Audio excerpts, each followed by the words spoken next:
Okay, let's get started. Good afternoon again, and welcome on behalf of the Danube Water Program team to today's webinar with the title Drying Pipes, Navigating the Impact of Water Scarcity and Droughts on Water Supply. My name is Raimund Meyer. I'm Senior Water Resources Management Specialist at the World Bank, and I'm also the team leader of the Danube Water Program, a program in the frame of which also this webinar is organized. And it's my pleasure to be the moderator of today's webinar. This is the next in a series of Danube Water Program webinars where we try to pick up certain topics which are of interest for the water community relevant in the Danube region, for the Danube region and beyond.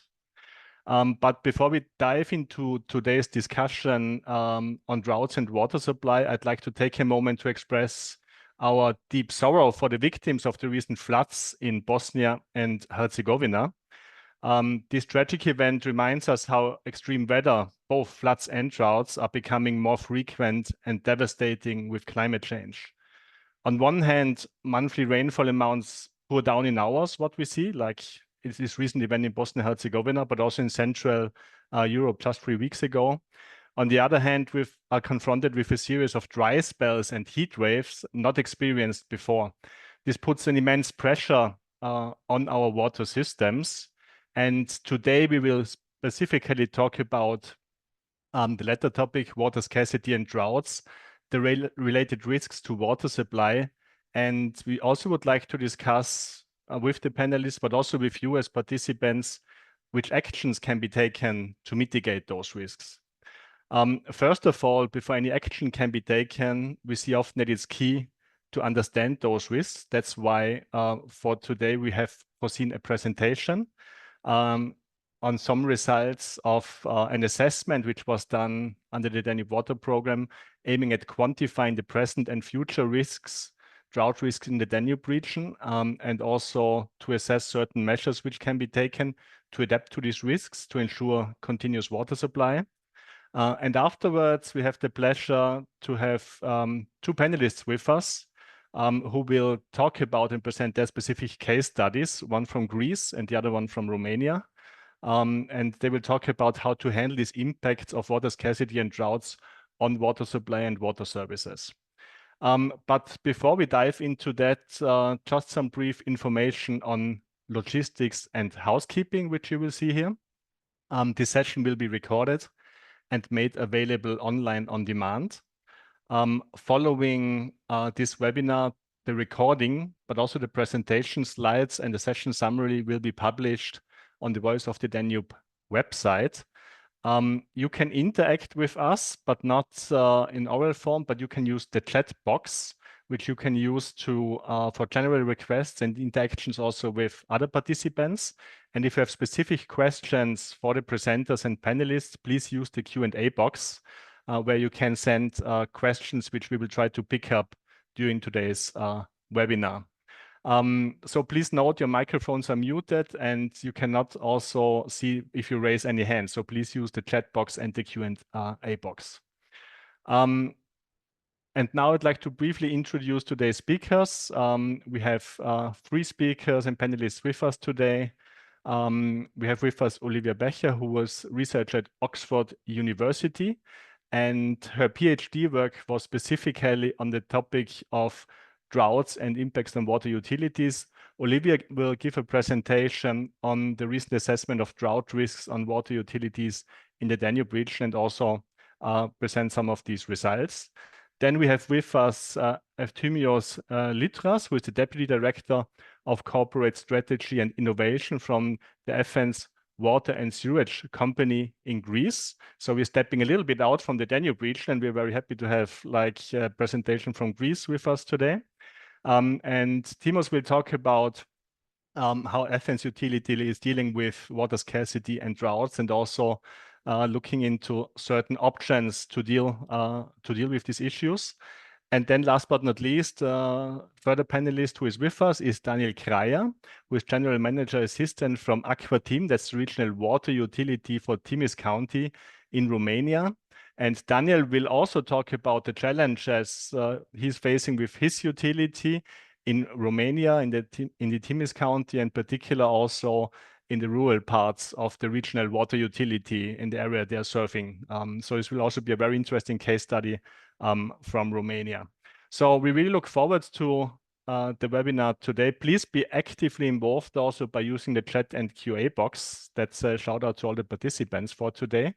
And with these brief introductory words, I would like to hand over to Olivia Becher, our researcher from Oxford University, who will present some of the results of the recent study which was conducted in the frame of the Danube Water Program on drought risk assessments and the impacts on water utilities. Olivia, handing over to you. Okay, great. Thank you, Raymond. And it's great to be here today to present. So I'll be presenting on some work that we recently did looking at exploring leakage reduction potential to adapt to drought risk under climate change in the Danube region. And this has been a collaboration between myself, Raymond, Alexander Kristik, and Katja Havens. So utilities across Europe are facing increasingly uncertain variations in water supply. Even in countries that are historically water secure, utilities are increasingly concerned about the resilience of their water supply services, especially during summer months. The drought that is perhaps the most present in our minds was the 2022 summer drought, which is considered to be among the most severe on record in Europe. This map on the right shows the spatial distribution of drought alerts that were recorded during this period, with many utilities forced to impose prolonged water supply restrictions on customers. Many climate models predict that droughts such as that one will become more severe and more frequent under conditions of climate change. This calls for utilities to explore strategies to adapt to changing water supply availability at existing sources. Leakage reduction can offer low-hanging fruit for utilities that are interested in realizing a greater level of drought resilience. So in this context, we embarked on an assessment of how water supply availability at utility sources in the region is predicted to change in future decades in order to inform an estimate of investment needs in leakage reduction. The assessment was undertaken in 3 stages. First, we collected utility data, either directly from individual utilities or from globally available datasets. Second, we undertook a water supply availability assessment under present-day conditions or a baseline climate conditions in the past, and under 3 future scenarios of climate change: an optimistic, low emissions scenario, a middle of the ground kind of realistic emissions scenario, and then a pessimistic high emissions future scenario. Thirdly, combining the 2 previous steps, we evaluated the potential for leakage reduction to adapt to changing water supply availability, and we calculated associated investment needs.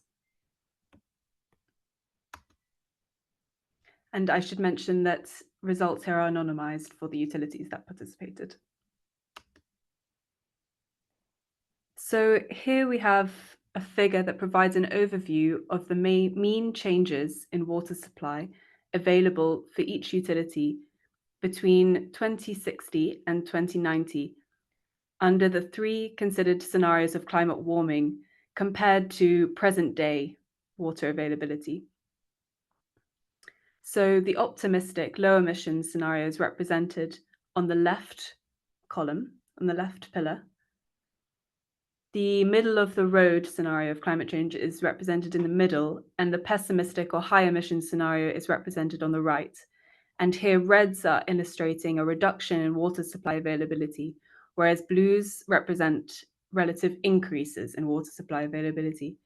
And so you can see that for most of the utilities, under a middle of the road or pessimistic climate scenario, water supply is expected to decrease quite substantially under future climate change.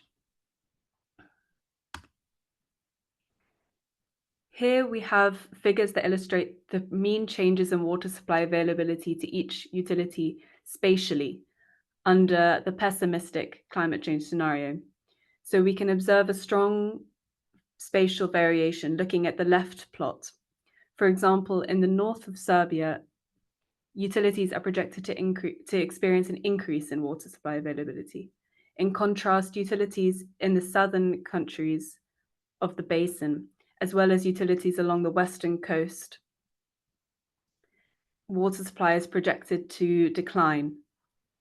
The right figure illustrates a projected change in hydrological variability. So variation is in the variation between the high extreme flows and the low flows. So we can see there's a strong variation, increase in variation for the southern utilities, which may indicate a need for greater reservoir storage to manage and buffer against extreme high and low flows. So here this figure shows the relative decline in water supply available to utilities across the three considered scenarios of climate change. So the pink bar shows the optimistic climate scenario, the orange bar shows a middle of the road climate scenario, and the dark red shows a pessimistic scenario. And then the black dots show the rate of leakage for each utility. So by comparing the rate of decline in water availability against the rate of leakage loss, we can infer to what extent leakage reduction can help utilities adapt and counteract the effects of climate change in reducing water supply availability. For many utilities, changes in water availability exceed the current leakage rates, which means that even though leakage reduction may help to solve the problem or might counteract the effects to some extent, it wouldn't be sufficient to fully adapt to the changing water supply situation. A leakage loss rate of 25%, which is the EU average, the average across EU member states, was taken as the minimum leakage loss rate that can be achieved for utilities. So once utilities have already reached a loss of 25%, it can be assumed that adaptation will have to take the form of other solutions. For example, reservoir storage increase or tapping new sources. On the other hand, for utilities that have a relatively high leakage loss rate, compared to the projected decline in water supply availability, leakage reduction could potentially be valuable in counteracting the full effects of climate change. Here we provide an overview of all the utilities in the region, and then also tapping regional sources that are global data sets on utilities, which are a bit less accurate. The graph shows the decrease in water supply availability on the y-axis and the leakage loss rate on the x-axis. The utilities for which we receive data directly are shown in black, and the size of the bubble represents the population served. We split each utility into the following zones. Utilities in the red zone are projected to suffer from a decline in water supply availability that is greater than the rate of leakage loss. This means that leakage loss reduction alone might not be sufficient to adapt to climate change impacts on their water supply availability. As such, other alternative adaptation strategies would be necessary, such as abstracting from other sources or enhancing reservoir storage.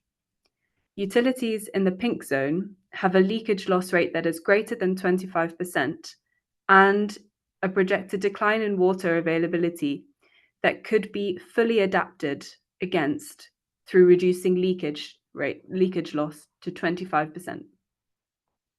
For utilities in the yellow zone, although the leakage loss rate exceeds the rate of water supply decline, leakage is already below the EU average of 25%, which means that further reductions is not very achievable, it's much more difficult to reduce leakage losses below that. For utilities below the threshold, So below the zero x-axis, it means that water supply is actually projected to increase.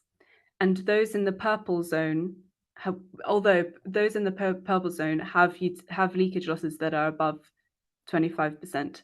So they would be interested in investing in reducing leakage to enhance overall efficiency, operational efficiency. And here we have put together an estimate on investment needed for a selection of utilities. On the left, we have the absolute investment needed for, and then on the right, we have per capita investment needs. So the investment needs per customer served by each utility. The amount that's represented in blue shows the amount that would need to be invested to reduce leakage to counteract the effects of climate change on water supply availability. And then the amount that's represented in red shows the remaining investment that would be required to attain the efficient leakage loss rate of 25%. So to summarize the assessment, we found that water supply availability is projected to decline across the vast majority of existing utility sources under climate change in the Danube region, and leakage reduction is an important strategy to adapt to this trend. However, this may need to be combined with other adaptation strategies, such as enhancing reservoir storage or tapping other water sources, for example, desalination. And that's the end of my presentation, but looking forward to any questions. Thank you very much, Olivia, for this brief presentation of the main results of this assessment which was done. At this stage, we would also like to thank all participating utilities who kindly provided more detailed data on the operations. This report is currently under finalization, will then also be made public on the website, Voice of the Danube website.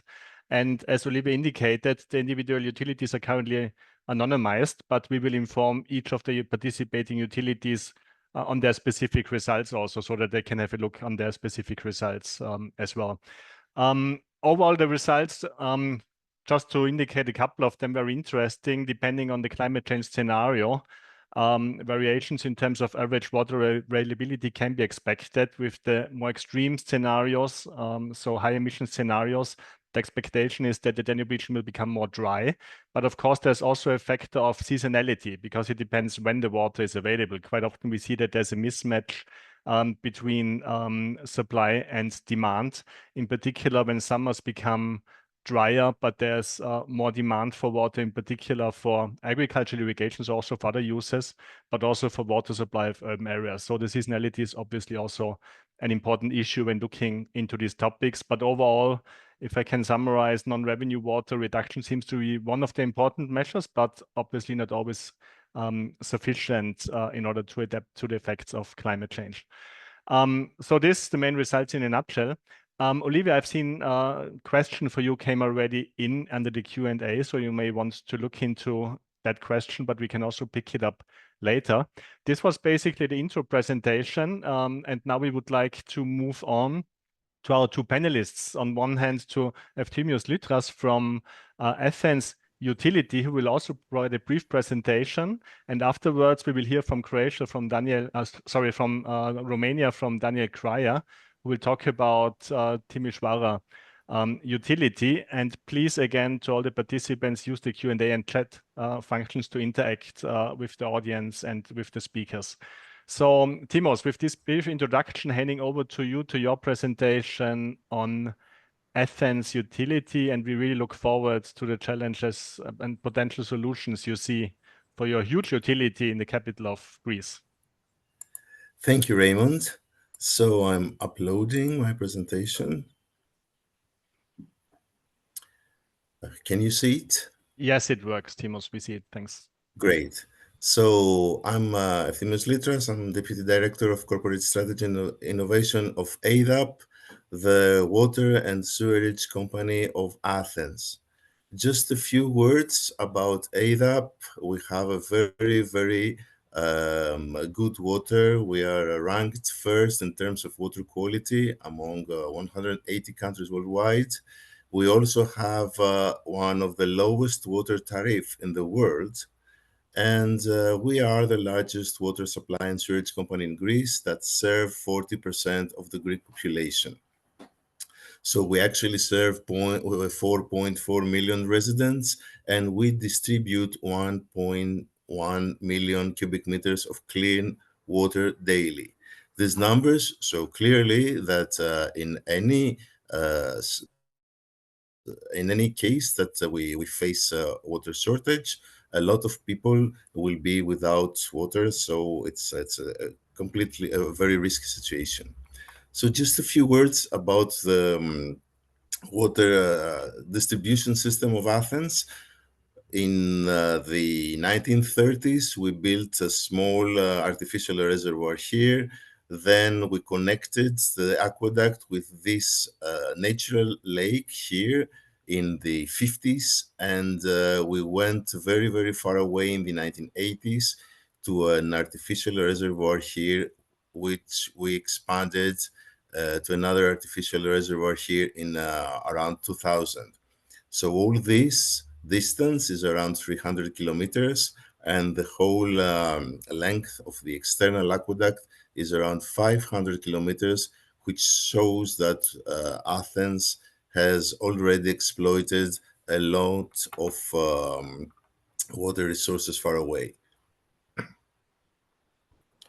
In this graph, we can see the reduction of water reserves today. You can see the last 40 years that we experienced a very stressful drought period between 1990 and 1994, and then two other shorter periods here. And we are here now. We are in the second dry winter, and we have another winter in front of us. If this winter is still arid, then we will face a very serious water shortage crisis. You see that normally our reservoirs the last 15 years are around 1.2 billion cubic meters of water, and now we are in the half, we're at 600 million cubic meters. So we had to look for answers to this crisis, solutions. First of all, the very, very short-term measures to face this summer, the summer of 2024, were to add again the reserve boreholes and reservoirs according to ADAP's emergency plan. This yellow, this orange lines, and this added 75 million cubic meters per year to the water deficiency of 225 million cubic meters per year.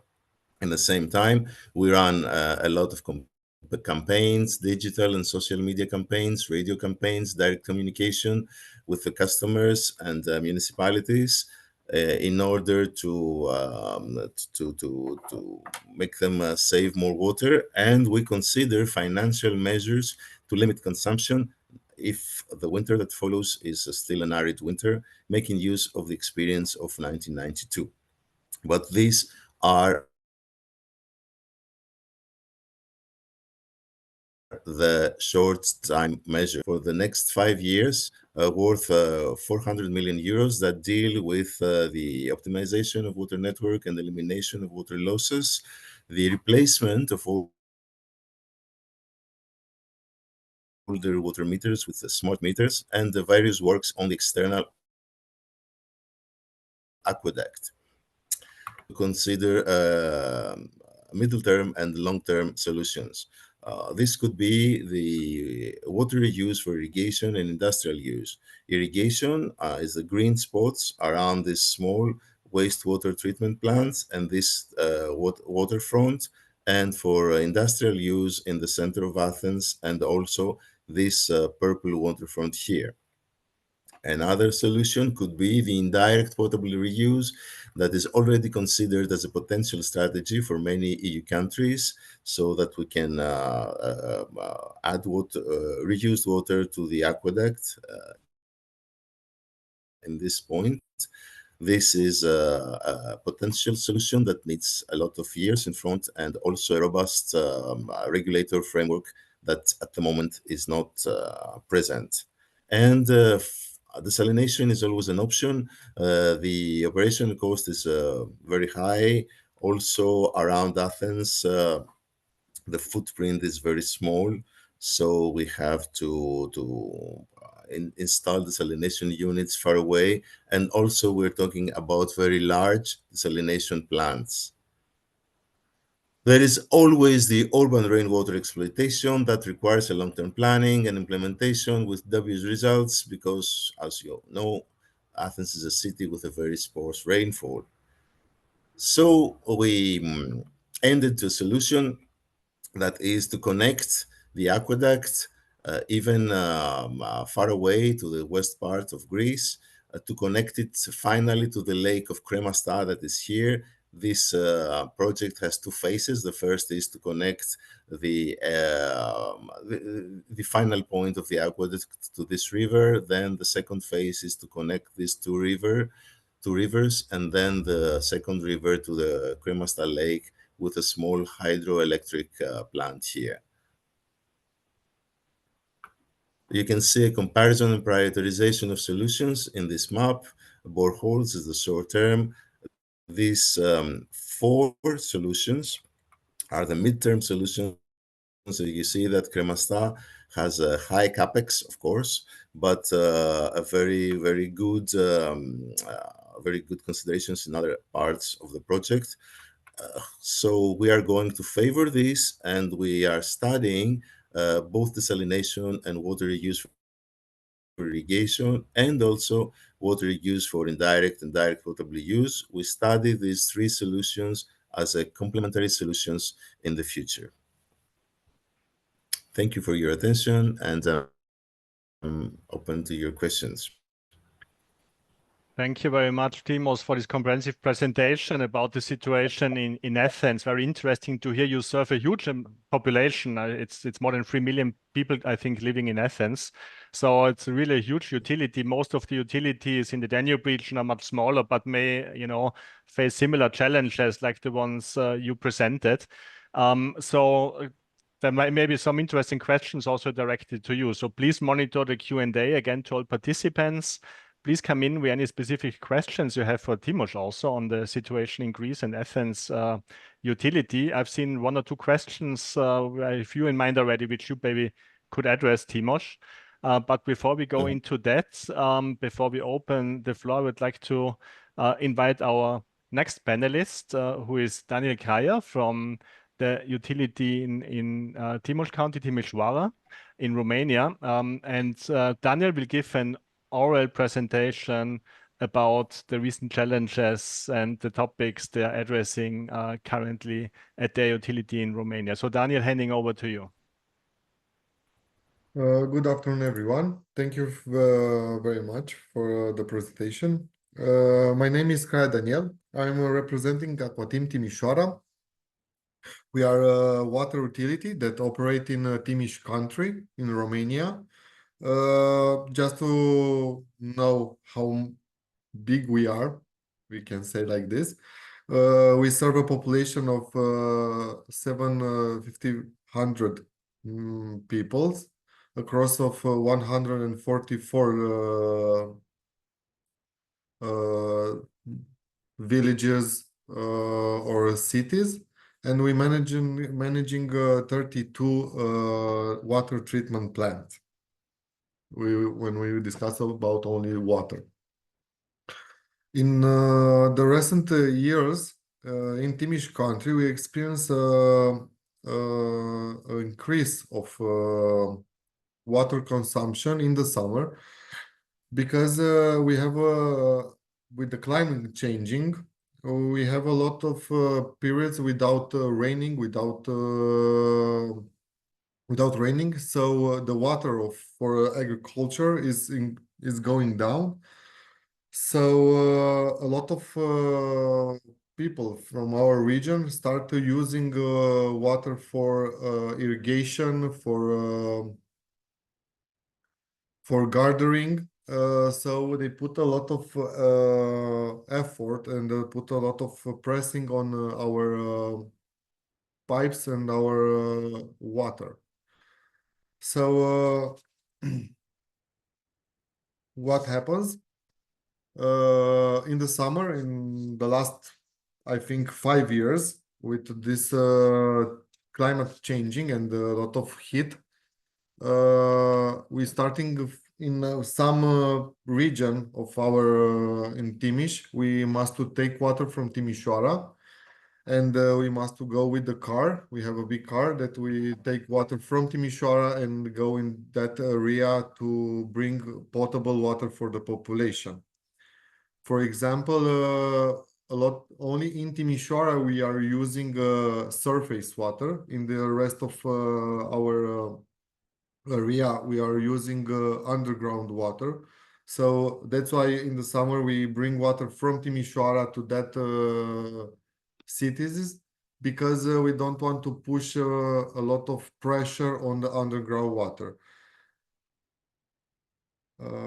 What we are doing in the night in these regions, we are reducing the pressure, the water pressure in the pipes.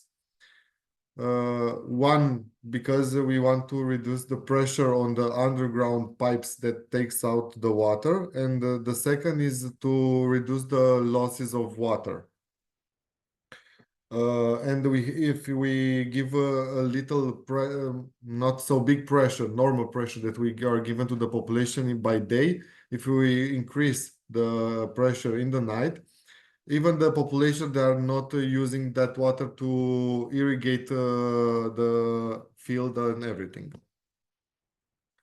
And in the last 3 years, we start to make a campaign in every city, in every village, and we go to the schools, we go to in every houses, and we try to explain the population that in the last years the water is starting to not have so much water, and that's why it's important for them to not using in the summer for swimming pools, or to use it for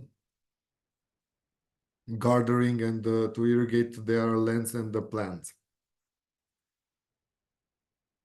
So we try every year not to let the population without water.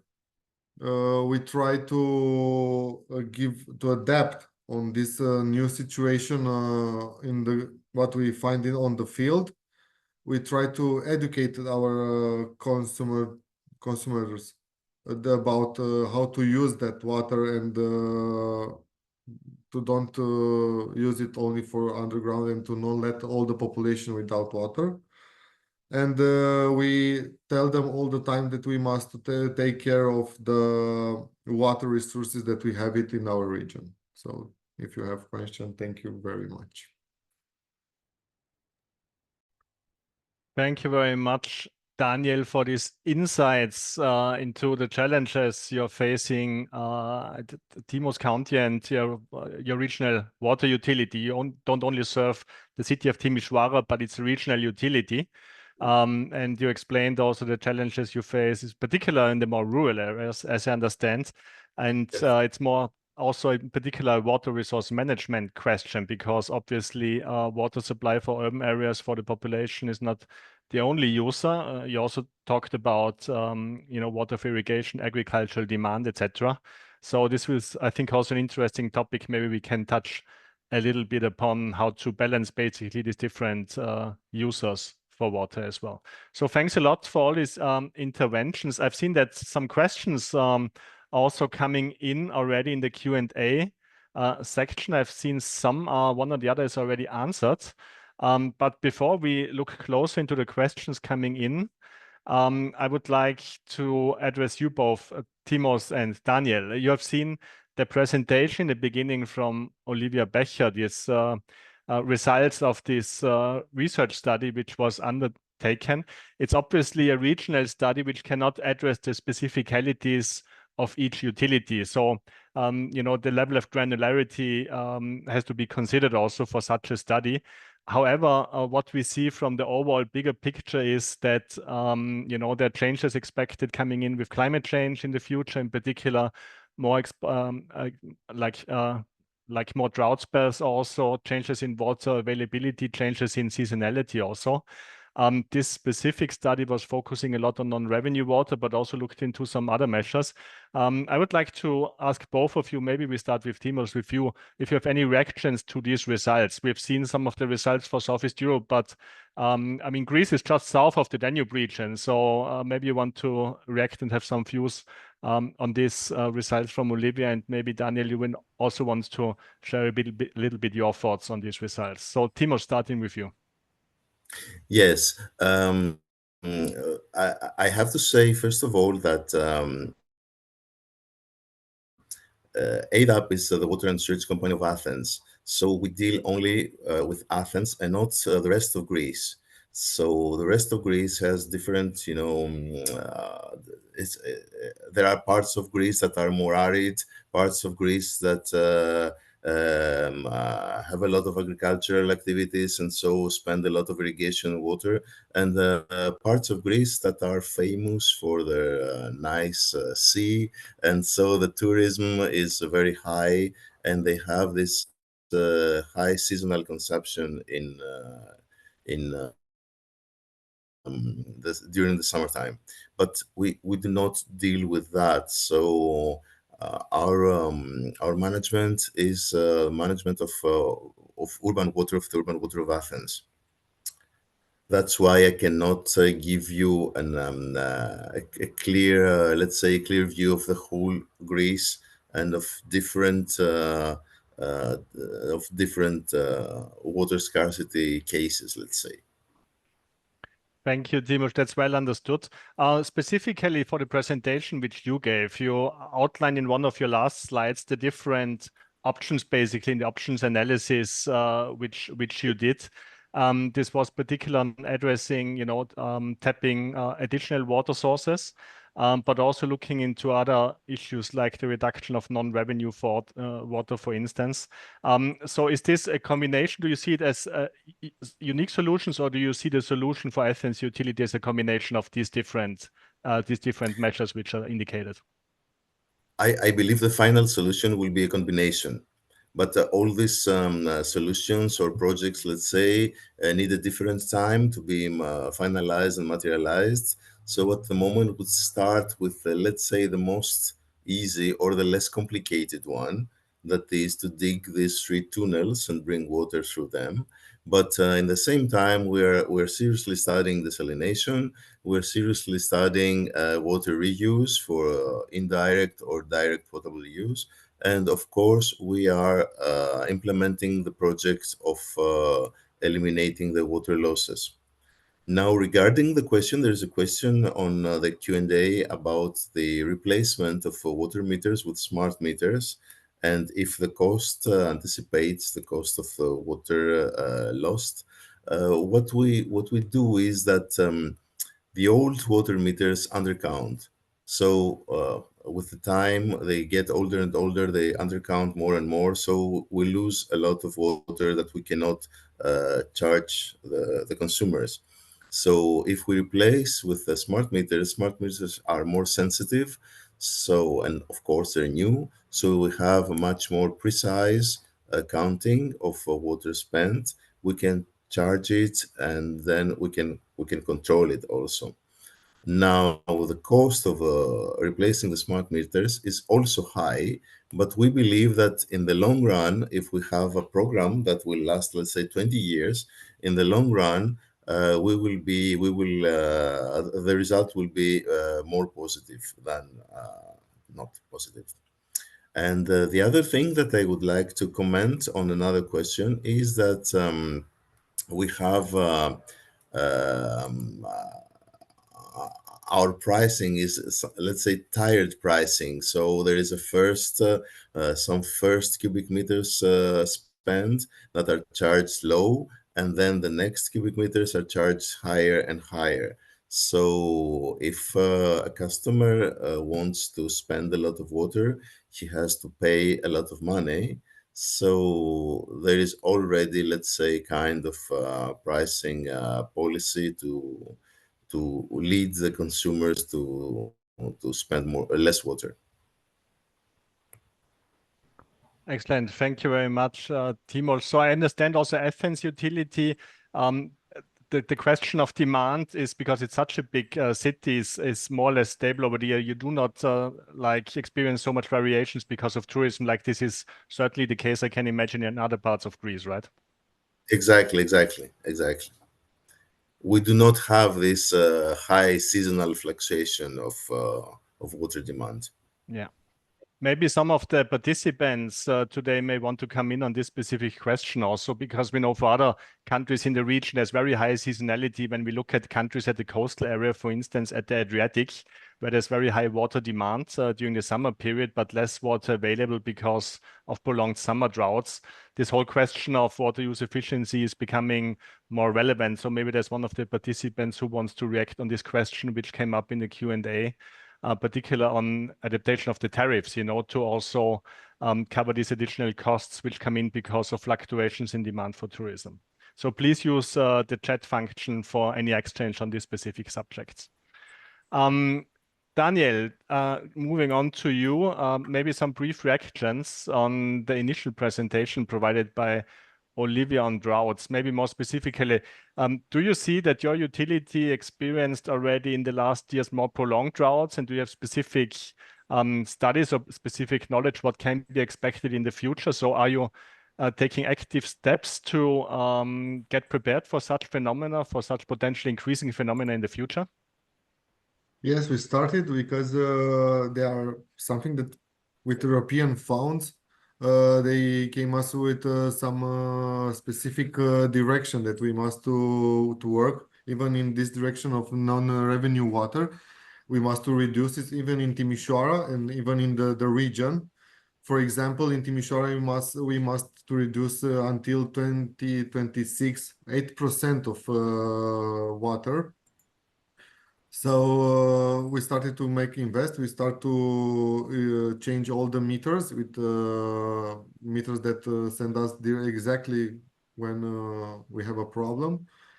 And now we started to make these things in the villages in the small area where we have problems with the water. So increasingly you also pick it up as an important topic, and you explained a little bit the challenges you face in particular in the rural areas as well. May I ask, let's talk a little bit specifically about non-revenue water maybe, so which is a combination obviously of physical losses but also commercial losses. So there are different angles to this subject, but let's more talk about the physical aspect. Maybe both to you, to Daniel and Timos, maybe you can a little bit explain the current water loss rate of your utilities and which specific actions you are taking, if you take any, to reduce these losses.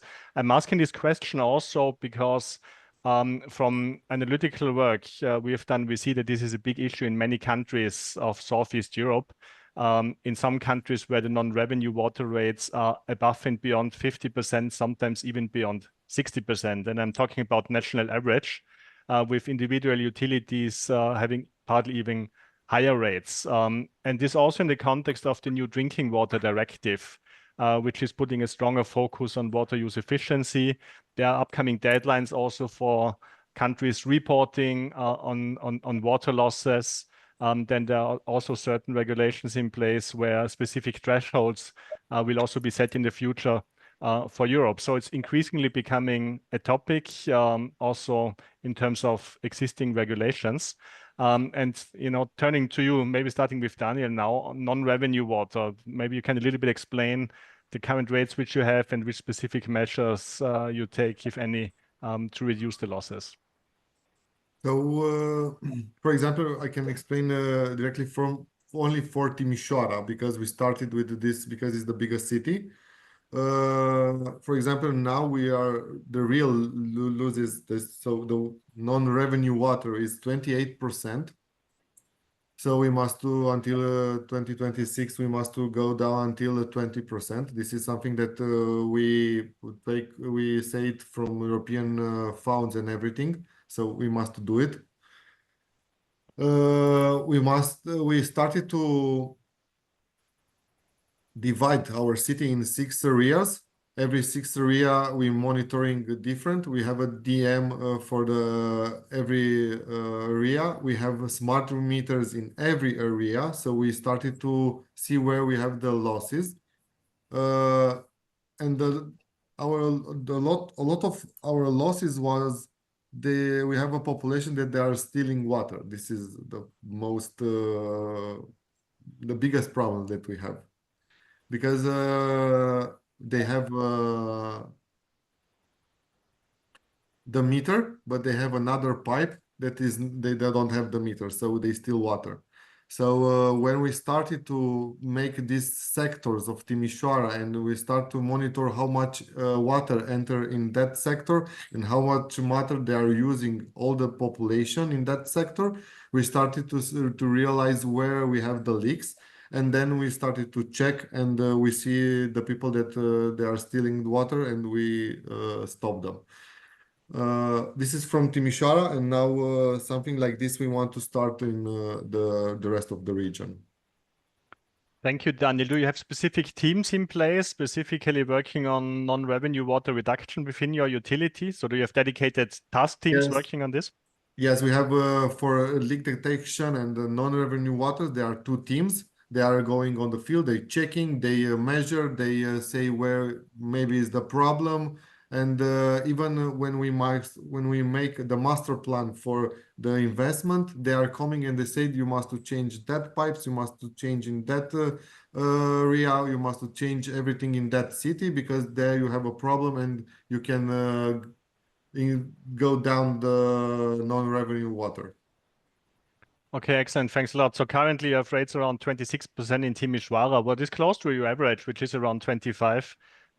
But of course, we have a huge variation. In some countries, 10%. In other countries, it's around 40, 50%. So you're right in the middle. But as we learned from you, Daniel, specific objectives to reduce water losses down to 20%, if I understood correctly from you.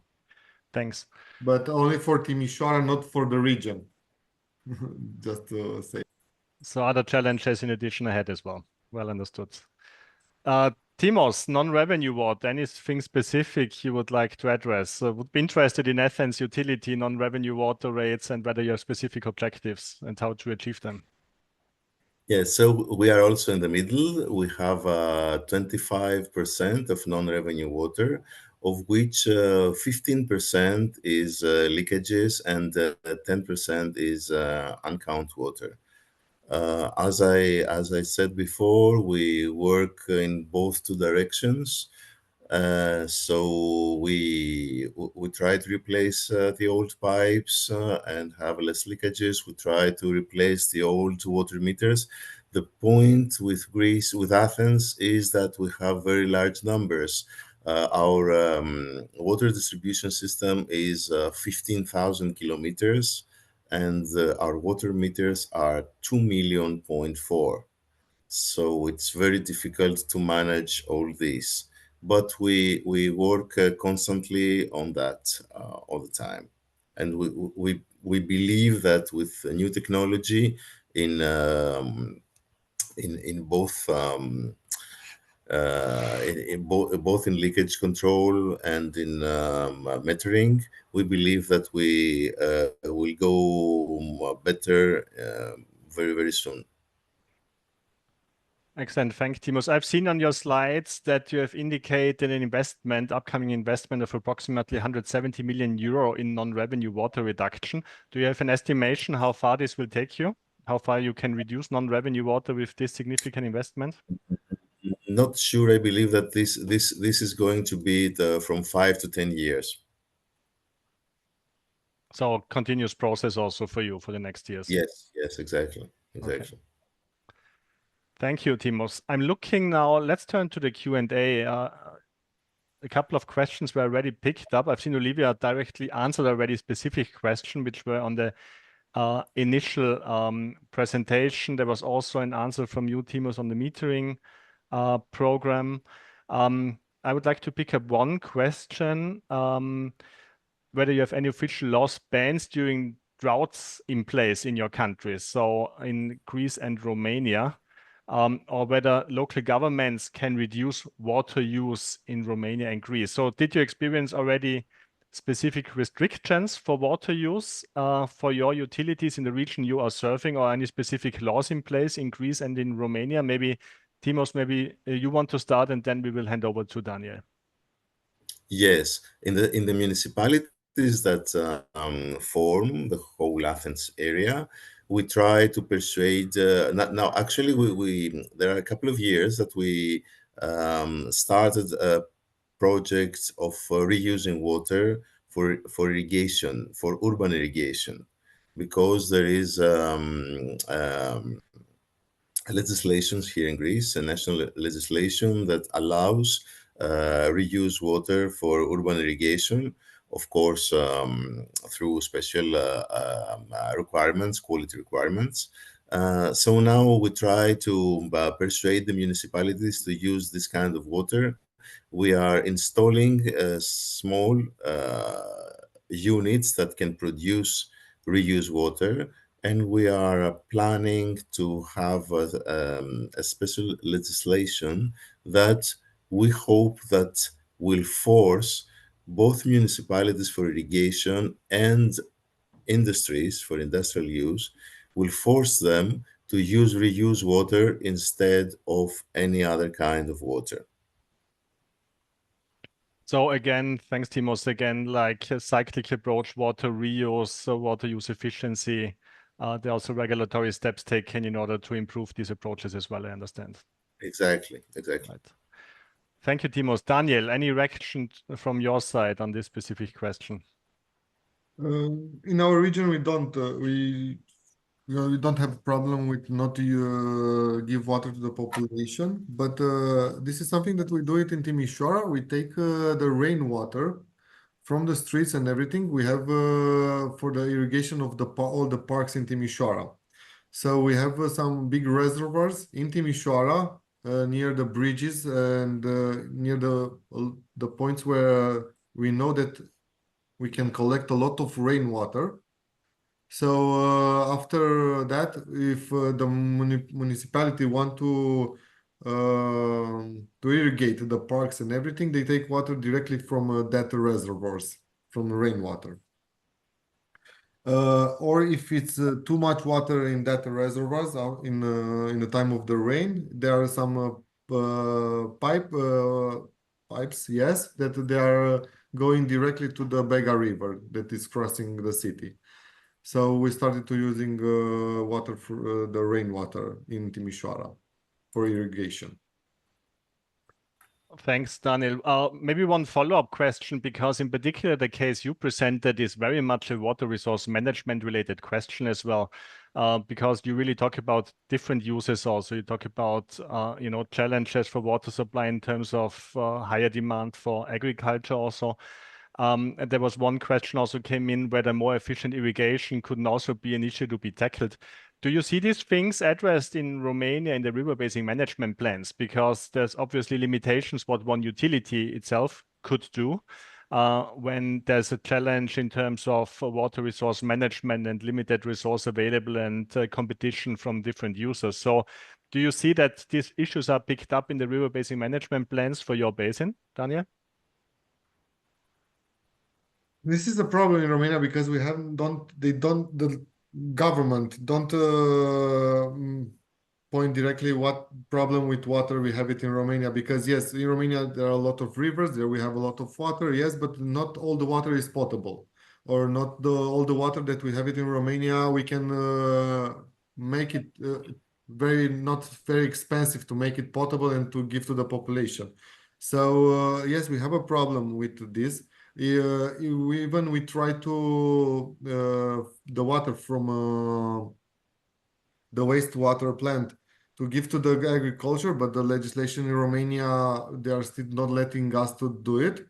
So we must after we take the water from the wastewater plant, we give it back to the river. We cannot use it in agriculture. So this is a problem. I think I answer or no to your question. Thanks, Daniel. Now, this I think very interesting. I mean, what we see often is that the whole topic of water quantity management, there's not such a big tradition in the Danube region, simply because it's generally a rather water-rich area. So there's a huge history in terms of flood risk management, but water scarcity and drought risk management, not so much. This is increasingly becoming a topic, and we see it increasingly being picked up also in the river basin management plans. So obviously more work to be done on this specific subject as well when we talk about water resource management more broadly, and also to gain a better understanding. So here we see clear overlinks, links between, the water services sector more narrowly and other uses as well, and water resource management more generally. Maybe looking at the question, maybe one specific question I've understood both of you, Timos and also Daniel. You both talked about campaigns, basically campaigns where you try to engage also the population in water saving measures, etc. Because we were talking a lot about becoming more efficient in terms of reducing losses. Timos, you talked a lot about tapping additional sources. Daniel, you also addressed this point. But obviously there's also a possibility to address the demand side of things and to get the population on board to increase water use efficiency at the consumer side as well. Maybe you can share any experiences you have with these campaigns, how far they were successful, how far it was possible with such campaigns to get the population on board and reduce the demand side, also the demand of water. So maybe Timos, maybe you want to start, and then Daniel, maybe you also want to briefly address this point. Timos, handing over to you. Unfortunately, I don't have any numbers, any results of this campaign at the moment, so I cannot say anything actually, because this was a very, very quick campaign we ran during the summer, and we haven't fully assessed it yet to see if there was actually less consumption due to that. So I cannot tell because the previous one was in 1993. There's a lot of years since then. So maybe if we meet again in another seminar in some months, I may have some figures to show and share with you if it was successful or not. I'm sorry about that. Yeah. Do you find it as important to get the population on board and to use social media channels, etc.? Yes, we believe that is important. But at the moment, we're not sure how good this went. So you don't have a specific quantification yet, but from a qualitative point of view, you see it as important. Okay, thank you. Daniel, any experiences from your side? I understood also that you try to involve the population, you try to have some campaigns also. Can you share any experiences with the participants in this webinar? Yes, the best thing that happens, we started to work even with the citizen of the cities of these cities and everything, or the villages. But the best thing that happens, we started to work a lot with the children. We go in schools. We have our colleagues from communication and marketing. They are going every day in a different school. They teach the young people how important is the water that they are using. Is important for them when they wash their teeth to don't to stop the water and everything. And we don't see something clearly in our they reduce the consumption or something, but we started to have some reaction of from their parents. They started to tell us that when they go home, the kids, they tell to their parents, "Oh, you are washing your teeth, stop the water." So we realized that for us now it's important to educate the young people, because if we go to the old people like me or older, it's more heavy to teach them. So all the focus of our next 3 years of communication and marketing is going to all the kindergarten, all the schools in our area, to teach the young people how to use the water. And for the children, we started to make some little stories 3 years we started with the story of the frog. The last year we start to the story of the mouse, and this year is the story of the bear, in how they reduce consumption water in different situations.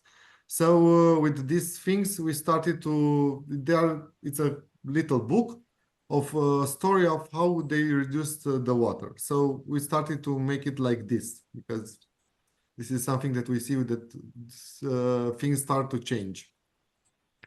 Excellent, Daniel. I would love to see the story of the frog, mouse, and the bear. Sounds very nice. And indeed, there's the saying: when you educate one kid, you at least educate 3 people, because the kid educates their parents as well back at home. So obviously, you have a specific target audience for these measures, for these training measures.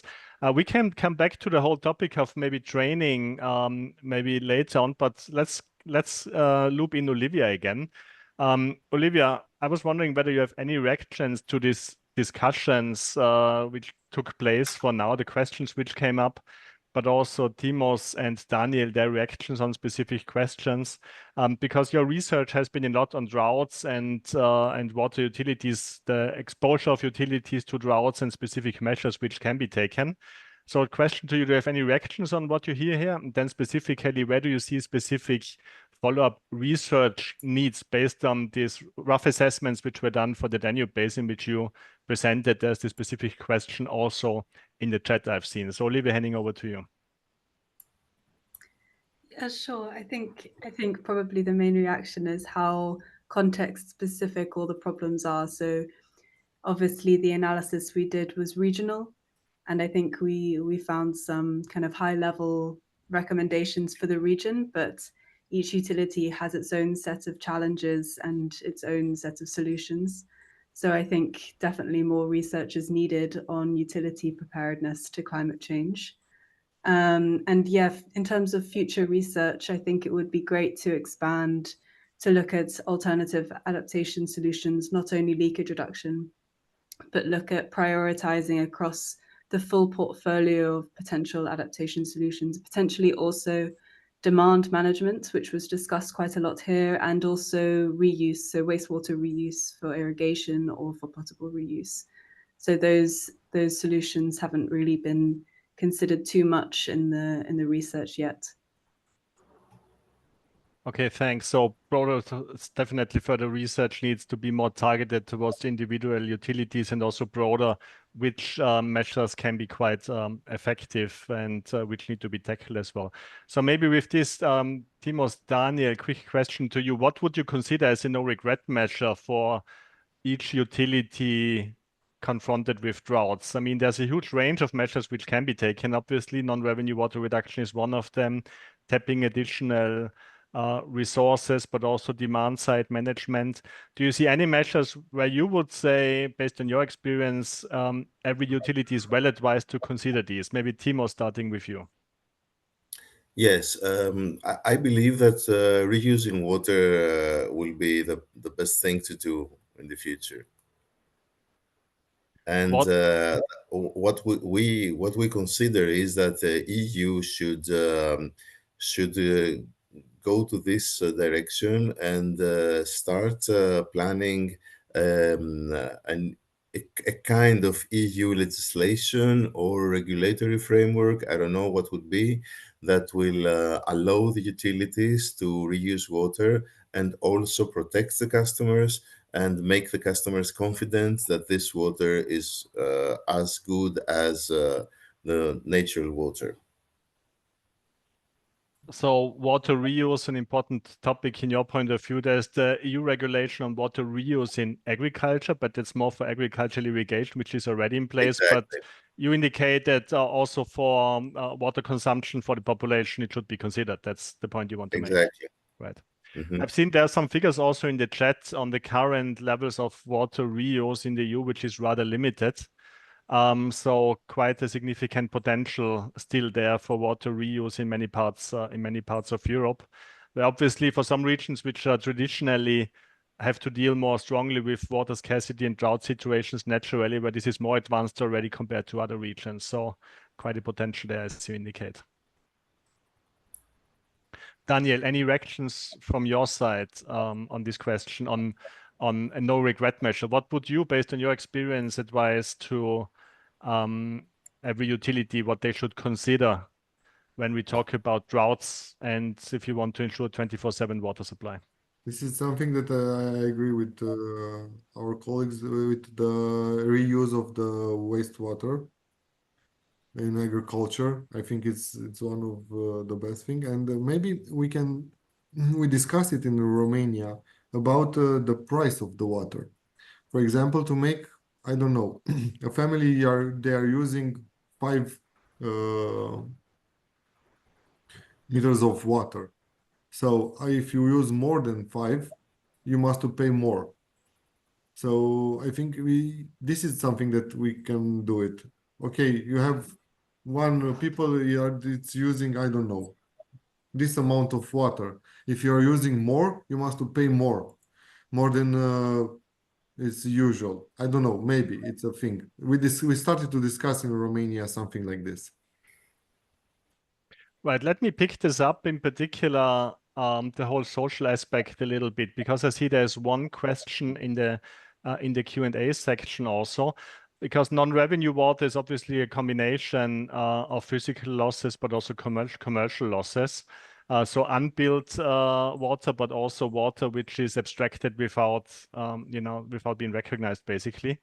Unaccountable water. Do you see that there are social challenges also? So the question which is raised here, whether specific social groups with limited financial resources may face a challenge with regard to access to water supply if you try to reduce non-revenue water and make basically all the customers pay. Timos, do you see a problem here? Could you repeat please the question, because there was a small gap in the internet connection and I lost some part of it. Sure, Timos. There's a question in the chat whether, basically in the summary, whether you see any social issues when reducing non-revenue water, because there can be illegal connections to the water supply network. So if you try to reduce non-revenue water and try to address these illegal connections, so making also this part of the population pay who have illegal connections, do you see that there's a social challenge because this may be vulnerable social groups who cannot afford the price of water? Do you see any challenges in Athens? To be honest, I don't think so, because I don't believe that the illegal connections are so many in Athens. And also, as I showed in my second slide, we have the lowest tariff in Europe. So our tariff is really low, and the first level is really low. So I don't believe that there will be social groups that would not be able to pay. And also, ADAP provides the choice to pay in increments. So there is always a way to pay for water in Athens. Thank So you, I don't think Timos. it will be an issue. Daniel, do you have any experience with affordability of the services you provide to the customers? Obviously, it's always a little bit a balancing act, because on one hand, there needs to be a revenue stream for the utility, to cover the operation maintenance costs. On the other hand, there's often the issues, you have to have social tariffs in place not to exclude certain parts of the population from receiving also the service, having access to proper water supply and sanitation services. So Daniel, do you see any issues for your utility that some people may not have access, or that if you try to reduce non-revenue water, disconnecting illegal connections, that some social groups may suffer from access to water supply services? No, I don't think that we'll have a problem. How can I say? It's something that I was surprised. A lot of illegal connection that they are not on the people that they don't have money.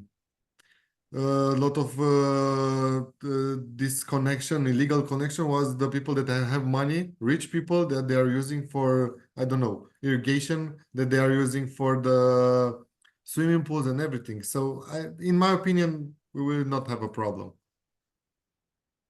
Right, so a challenge that can be handled. I mean, in many countries, we see also that social tariffs are put in place to ensure that also vulnerable social groups can have access to water services. So it really depends also on how the tariff structure is set up. Obviously, an important job for the utility, but also for the regulator if one is in place in the specific countries.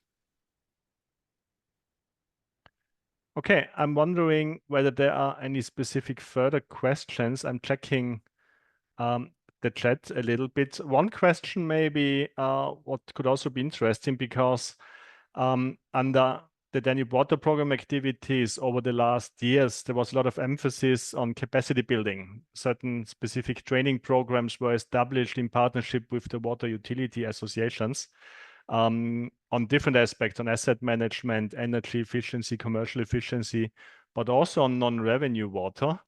And I was wondering whether you have specific training programs in place. Maybe Timos in Greece, do you have specific training programs in place where your utility also participate, or how do you deal with capacity building, in your own utility? Maybe you can address this a little bit, and maybe Daniel, you also want to come in on this, but starting first with Timos. Timos, you're muted still.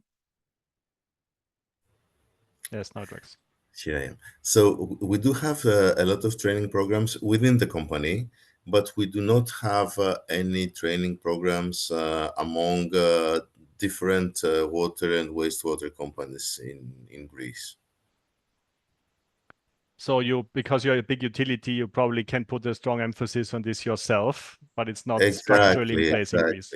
Right. Exactly. Thank you. Daniel, what's the situation in Romania with training of utilities and in your own utility? Yes, we started in Romania is the Romanian Water Association that is starting to gather all the companies, and we have some meetings, technical meetings about problem that we find it and that we have it in Romania. For example, we have a problem with the pipes or with the water or something. It's a commission, a technical commission. There are people from each company, and they are meeting and they discuss all the things, and they discuss how good practice, bad practice, how you do it in your region, and then they exchange some knowledge. We started here in Romania, and the big companies like Aquatim is a big company. We have our training course inside, with especially that we have it or we bring it from other countries. We have, for example, the last 3 months ago, we have a meeting with the DVA. They come to our company and they explain some things that we needed. Okay, so basically approaches in both of your utilities in place also for capacity building training programs, not always structured at national level, but as you indicate, Daniel, also ARA is taking steps in Romania to ensure also training for the utilities in the country, as I understood. Yes. Excellent. Thanks a lot. I'm looking at the time. We are reaching a little bit the end of this brief webinar. They're meant to be very brief webinars, only 1 hour, 15 minutes. I think there was a lot of exchange and discussion, and a brief shout out also to the participants who posted also questions. I think we could address most of the questions which came in, but not all of them. I would like to do a final quick tour, maybe a key statement when any quick suggestion you can give to anybody. It can be a utility, can be a regulator, can be a policymaker, can be a citizen when talking about the topic of droughts and water services. So do you have any key message you would like to provide in the end of our brief webinar here? And I'm not sure with whom to start. Maybe Olivia may want to start, and then we continue with Daniel and then with Timos. So I don't know. Sorry to put you on the spot, Olivia. Is there anything specific a message you want to convey?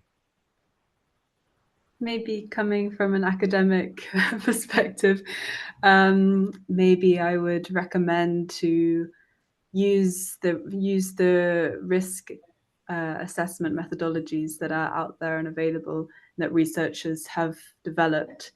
So there's a lot of research now looking at how climate change is going to affect hydrology, and can get very good resolution data sets that can really inform investment decisions going forward. So I think one recommendation would be to try to bridge that gap between people who are really on the ground and delivering water supply every day and the researchers that are able to take a step back and gather the best available data and methods. Excellent. So know your risk is the key message from Olivia Becher from the research side. Timos, any suggestion you would like to share with the participants? Yes, as a final note, I would say that the whole problem of water shortage must be addressed in an integrated form, so to consider all solutions and apply all of them in a different extent in different cases, of course. But I believe that all these technologies and solutions together can give us the final, let's say, dealing with the water shortage. So thinking broadly, thinking about the different options which are in place, and it obviously depends on the individual circumstances how to address the risk. Mm-hmm. Yes. Excellent. Thank you. Daniel, any message you would like to convey based on your experience?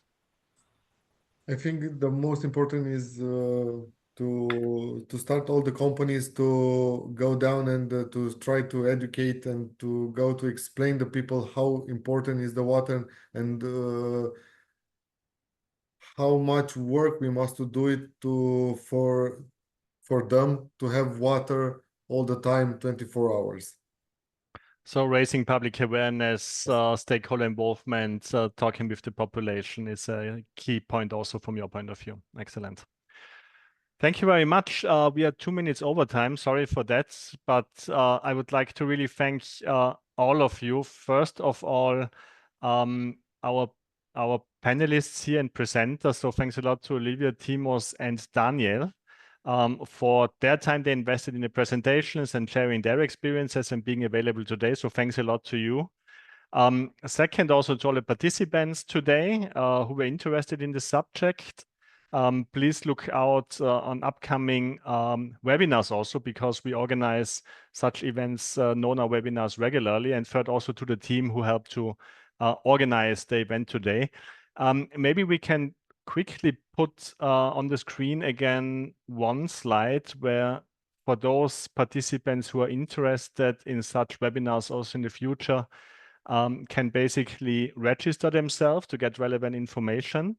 You can scan this QR code here to register for the Voice of the Danube and receive latest information. We have some other webinars also in the pipeline on additional water-related subjects.